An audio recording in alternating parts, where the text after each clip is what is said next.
Happy Sabbath, everyone. Happy Sabbath, happy Sabbath, happy Sabbath. I hope everybody is doing well. Man, we are coming off of a super high, super bomb camp meeting service. It was amazing.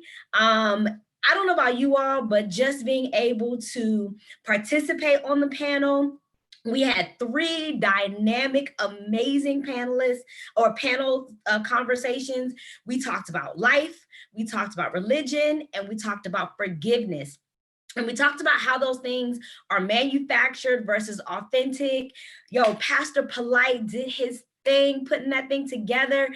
It was just an awesome experience. So if you missed it, if you missed our camp meeting series last weekend, you missed it for real. And I want to encourage you to go back and check those out. They're on our Facebook page.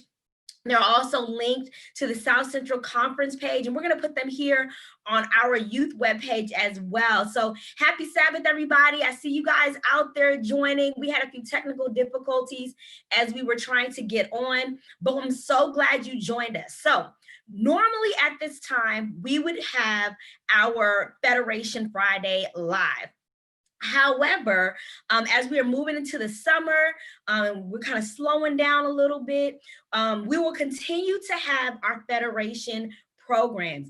And each Friday night, a different federation is going to take the lead and plan the program. So if you as a young person or you and your church, your friends want to get involved, you want to be on YouTube, you want to be you want to do something, you want to minister in some way, reach out to your federation leader. If you don't know who your federation leader is, reach out to your pastor and let them know that you want to participate in the South Central Conference Federation Friday Live, and we want you to do that. Tonight, we're having an abbreviated worship service. Many of you all have been aware of all the things that are going on in our world, in our community, and today has been a very special day for the African American community. And today we are globally, we are nationally acknowledging and celebrating Juneteenth in a very major way that I feel as though hasn't been celebrated before. Now, that's not to say that people haven't been celebrating in their own context, in their own homes, in their own communities, in their own families.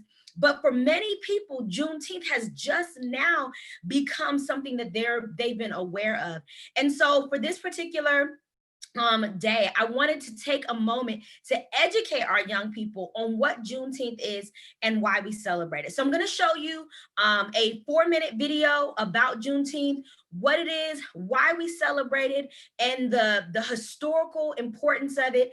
And then I'm going to take your prayer requests and we're going to pray. And I want you all to take this day, take this Sabbath to really embrace the idea of freedom in Christ, freedom in our country, although we know it's not where it needs to be.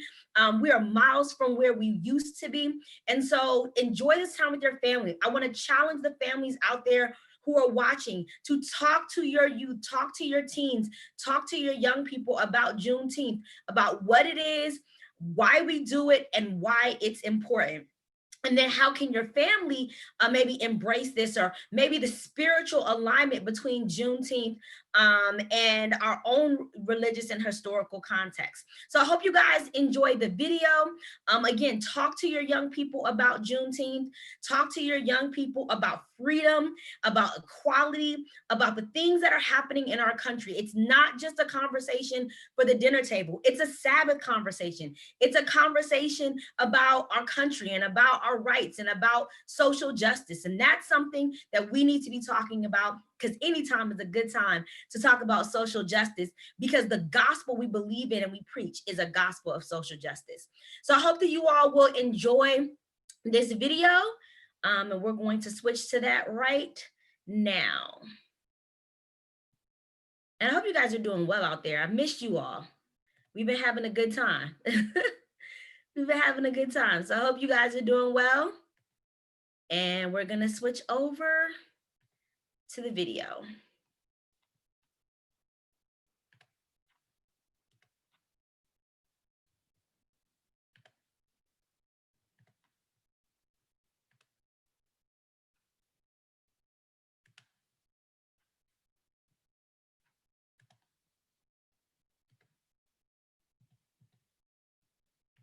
When the Union General came into Texas and gave an order that actually ended slavery.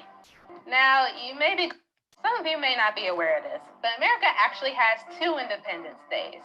One celebrates America's freedoms from Britain's rule. Another holiday, Juneteenth, commemorates the day when the Union General came into Texas and gave an order that actually ended slavery.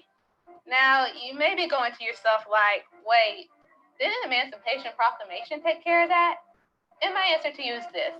You actually thought the Confederate States obeyed the law. Okay, sure. On January 1st, 1863, President Abraham Lincoln declared all slaves held in Confederate states to be freed. But that news never reached the Texas slaves, and there's many theories as to why. Maybe someone literally murdered the messenger that was sent to Texas to inform them. Maybe, in typical Confederate fashion, they withheld some information from the slaves. Some historians believe that since the Civil War wasn't over yet, that the lack of Union Army presence in Texas made it hard for Lincoln's proclamation to be enforced. Nonetheless, it was cotton-picking business as usual in Texas despite the proclamation. Some slave owners in neighboring states moved their slaves to Texas because they thought that the Confederate Army would eventually win the war, and when it was over, they could get their property back. So when Union General Gordon Granger rode into Galveston, Texas with Union soldiers behind him, and he saw all of these slaves, he decided to make an announcement on June 19th, 1865. First off, a proclamation was made from the president to free all of these slaves 2.5 years ago. Second off, you are no longer slave owners and slaves, you are employers, and those are your hired workers. Some slaves dipped out of there before Granger could even finish his announcement. Other slaves decided to go and leave the state so that they could repair their families that were torn apart from the slave trade. Others decided to flee up north. And they lived happily ever after, right? No, of course not. By law, they were free men and women. But in reality, they were enslaved by oppression and violence. Black bodies still hung from the branches. Some were even shot for their freedom. But freed men and women wanted to celebrate that they were just that, freed. They created a holiday that was originally called June the 19th. But then it was kind of squeezed together, and now it's Juneteenth. When they wanted to celebrate the first annual Juneteenth, segregation laws forbade them from using public spaces. Okay, that's fine. We'll celebrate near rivers and lakes. They dressed in the fanciest clothes so they can combat laws that required them to wear raggedy clothing. They ate barbecues, sung spirituals, preached religious sermons.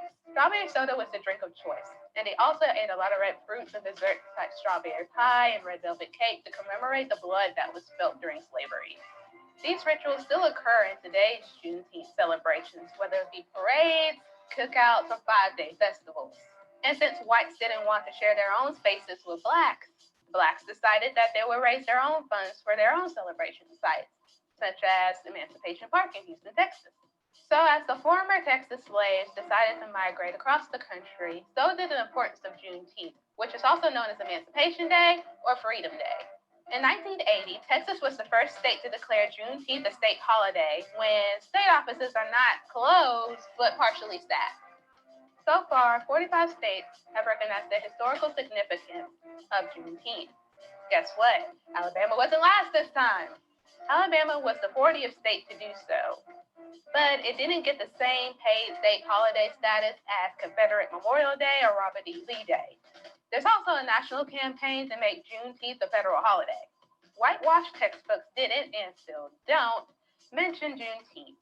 Because of that, a lot of people are still finding out about Juneteenth. So whether you found out about Juneteenth decades ago, a few weeks ago, or even just now, don't worry. There'll be plenty of cookouts, parades, and festivals to celebrate the resiliency of the Black community. I'm Star Dunnigan with Reckon. If you like what we're doing, please follow Reckon by AL.com on Facebook or Twitter. You can also subscribe to our newsletter by going to AL.com. Awesome. Thank you guys so much. Let's see. Can you guys see me? Want to make sure you guys can see me. All right, everyone. Well, we are back, and I hope that you guys enjoyed that video. I hope that you guys got some context. I mean, I even learned something new from the video. You know, I didn't know that the reason why we drink strawberry soda and red velvet cake and eat all of those things is to celebrate or to honor the blood that was shed for many people to be free. So I learned something new. I hope that you learned something new. And again, I want to challenge you all to have the conversation about our freedom, about our rights, about who we are and where we've come from with your young people. There should not be another generation that goes by that these historical things are left unsaid and unknown. So with that, I wish you all a happy Sabbath. We are still going to have our quarantine Q&A tonight. So join us on IG for quarantine Q&A tonight, 9 o'clock. And we are going to, again, continue to have our conversation, and we'll be back next Friday with our regularly scheduled Federation Friday. So hope to see you there. Hope you all have an awesome Sabbath. Hope you guys celebrated Juneteenth. I hope you guys celebrated your freedom or freedoms in this country, but also our freedom in Jesus Christ. And I will see you all next Friday. God bless everybody.